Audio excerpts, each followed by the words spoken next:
नमस्कार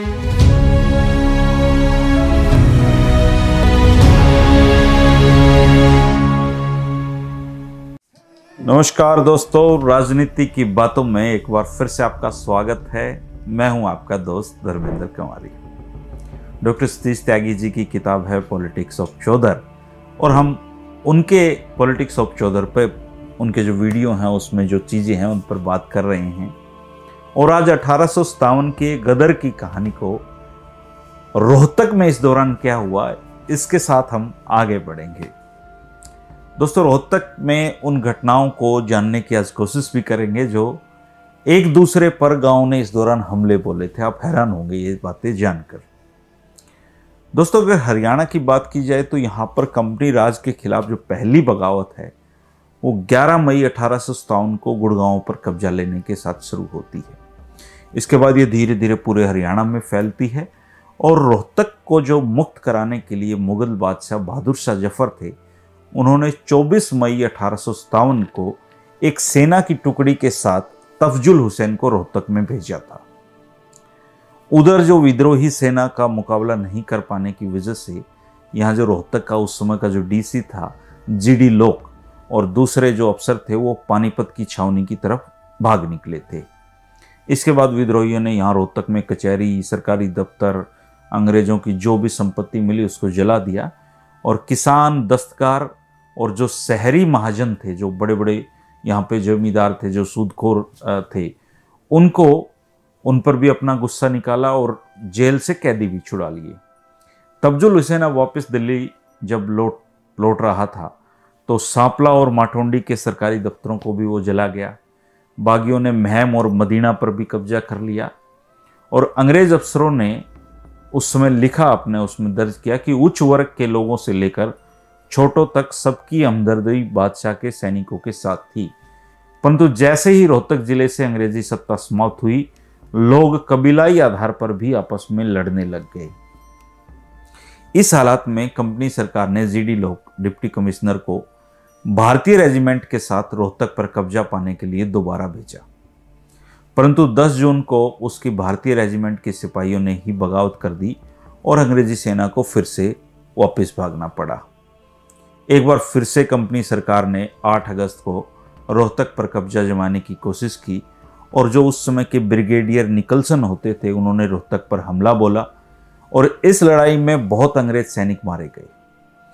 लेकिन किले के अंदर बारूद की फैक्ट्री थी, उसमें विस्फोट हो गया, और बागी जो थे, विद्रोही जो सैनिक थे, जो लोग नेतृत्व कर रहे थे, वो 500 की संख्या करीब रही उसमें, वो भी शहीद हो गए थे। और उन दिनों बाबर खां रांगड़ होता था, वो रोहतक में बागियों का नेतृत्व कर रहे थे। फिरोजपुर से दिल्ली जाने वाली अंग्रेजी घुड़सवार सेना की हिफाजत के लिए दिल्ली से लेफ्टिनेंट हडसन फिर रोहतक भेजे गए। अंग्रेजी सेना को विश्वास था कि हडसन कुछ कमाल करके दिखाएंगे। 15 अगस्त को खरखोदा में बिसारत अली और बागियों ने उनसे भारी टक्कर ली।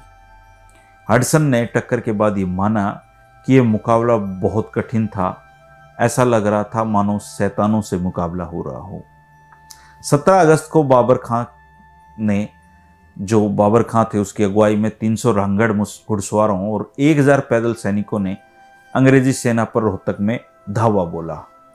लड़ाई बड़ी भीषण थी, परंतु कुछ समय के बाद अंग्रेज सैनिक शक्ति की और बाहर से कुमुक आ जाने के बाद बागियों को रोहतक छोड़कर हांसी के पास मोर्चा जमाना पड़ा।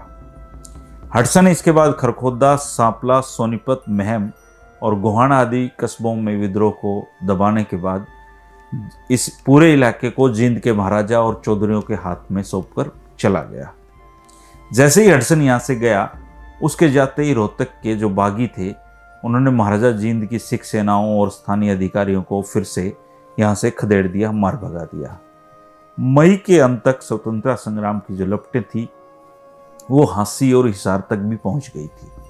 अंग्रेजों के जो भारतीय सैनिक थे, उन्होंने हांसी में 29 मई को बगावत की थी। अंग्रेज अफसर इसके बाद हांसी छोड़कर भी भाग निकले, और हांसी में विद्रोह का नेतृत्व लाकला हुकमचंद जैन कानूनगो और मीर मुनीर बेग जागीरदार के साझे हाथों में होता था। उन्होंने बादशाह जो थे बहादुर शाह जफर, उनको चिट्ठी लिखकर उनकी सत्ता को स्वीकार कर लिया था और सहयोग की पेशकश की थी। इस विद्रोह के आसपास जो विद्रोह था अंग्रेजी सेना के खिलाफ, अंग्रेजों के खिलाफ, वो देहाती क्षेत्र में भी फैल गया था।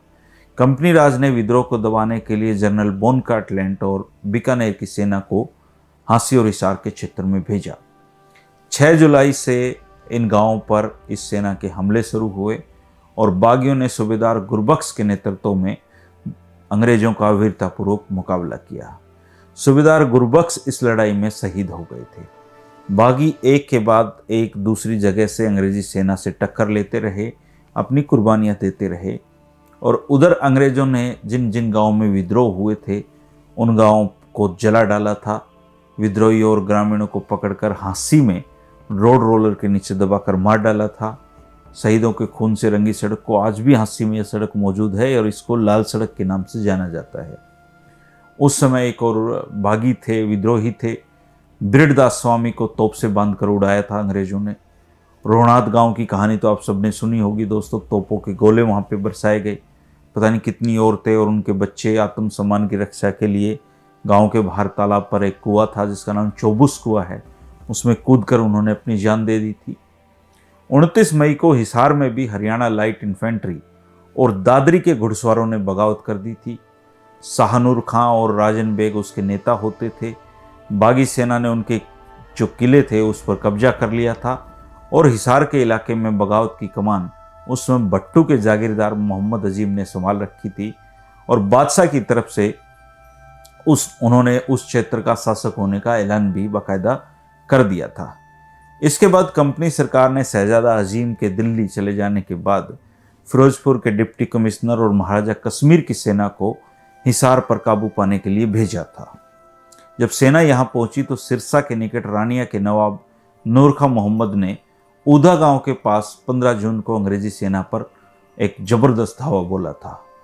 बागी सेना ने अंग्रेजों की बड़ी ताकत से डटकर मुकाबला किया और बहुत ही शौर्य का प्रदर्शन उन्होंने किया। हालांकि ये लड़ाई गैर बराबरी की थी और इस लड़ाई में 500 जो विद्रोही थे वो उनकी कुर्बानी हुई और नवाब जो था वो इसके बाद लुधियाना में उनको पकड़ा गया और राजद्रोह का आरोप लगाकर उनको फांसी पर लटकाया अंग्रेजों ने। छत्रवान, जिरखा आदि जो अनेक गांव थे उनमें भारी प्रतिशोध के बाद अंग्रेजी और बीकानेर की सेना सिरसा पहुंची और हिसार क्षेत्र पर काबू पाने के लिए अंग्रेजी और देसी रियासतों की जो सेनाएं थी उनको बहुत भारी मशक्कत करनी पड़ी और गांव में भारी प्रतिशोध का सामना उनको करना पड़ा। हांसी से 20 किलोमीटर की दूरी पर हिसार है दोस्तों।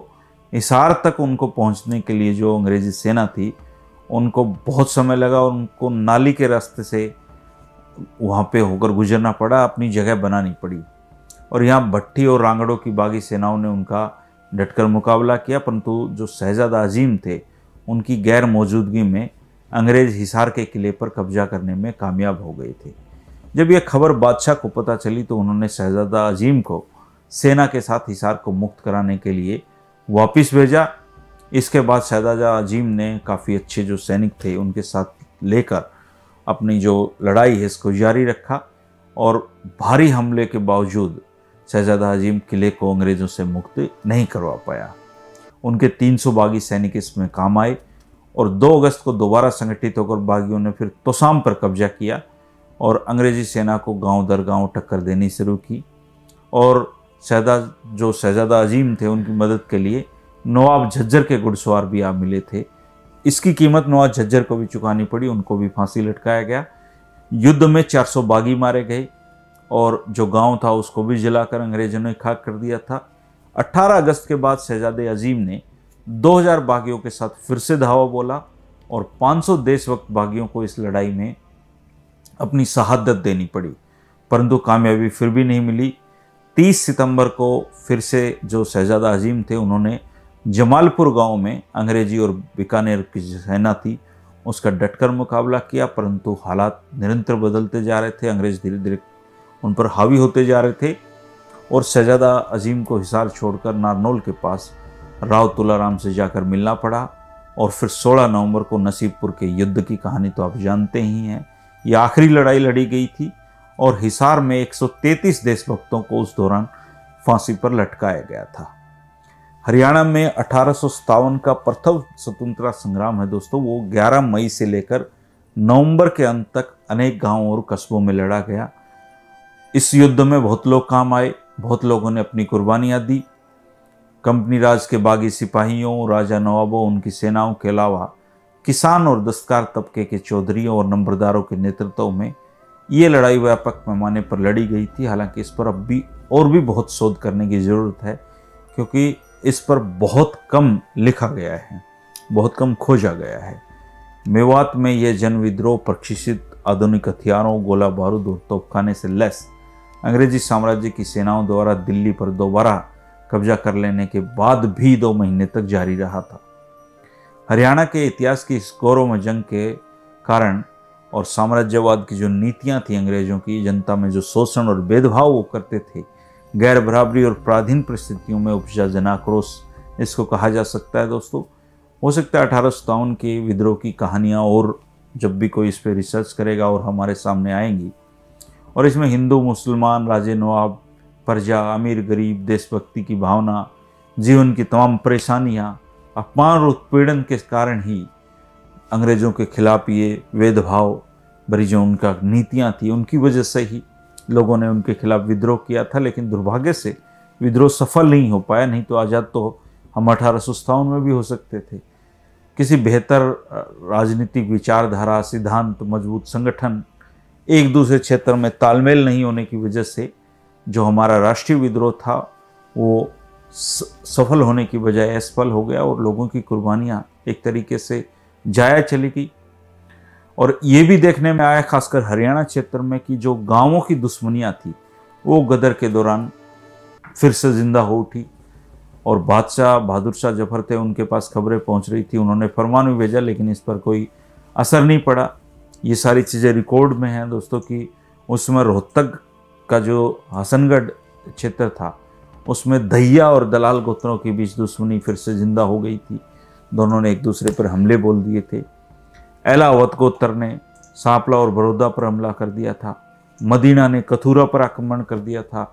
बुटाना ने नुरानखेड़ा को तबाह कर दिया था। और एक दूसरे के हमेशा से प्रतिनिधि रहे खिड़वाली और सांगी के बीच भी झड़पें होती रहती थी। उधर हिसार रोड पे जो महम है, उनके गांव में जो आक्रमण था वो हुए हैं। पश्चिमी सीमा पे जो गांव थे उन पे आक्रमण उन्होंने कर दिया। रांगड़ों ने खूब लूटपाट इस दौरान की और जिसको जो अवसर मिला वो फ़ायदा उठा गया। 3 महीनों तक ये सिलसिला चला, लेकिन जो गांवों के झगड़े होते हैं उनके अपने नियम कायदे कानून होते हैं। अच्छी बारिश होते ही फसल उगाना सबकी ज़रूरत होती है और ये लोग खेती करने में जुट गए और फिर कलह के बावजूद एक दूसरे का नाजायज़ फ़ायदा नहीं उठाया, एक दूसरे की मदद करने लगे। तो ये दोस्तों हरियाणा में गदर की कहानी थी। आज के जो वीडियो था इसमें पहले रोहतक और हिसार क्षेत्र की कहानी थी। अगले वीडियो में दोस्तों हम हरियाणा में ताज के राज की कहानी को बयां करेंगे, क्योंकि क्रांति के बाद 6 फरवरी 1858 को हमारा ये प्यारा हरियाणा पंजाब का हिस्सा बन गया था और फिर 1966 तक करीबन 100 साल से भी ज़्यादा का ये समय है, 100 साल और करीबन आज से आगे 10 साल हमारा जो भाग्य है वो पंजाब के साथ मिल गया था। फिर पंजाब में जो होता वही हरियाणा में होता। इस कहानी को हम आगे चलेंगे, फिर पॉलिटिकल जो यात्राएं हैं वो करते रहेंगे दोस्तों। पॉलिटिक्स ऑफ चौधर आपको कैसी लग रही है, इसमें कुछ बदलाव करना चाहिए या आपका कोई महत्वपूर्ण सुझाव है तो कमेंट जरूर करें दोस्तों। कल हम फिर मिलेंगे 3 बजे पॉलिटिक्स ऑफ चौधर की अगली कहानी के साथ। शुक्रिया, नमस्कार।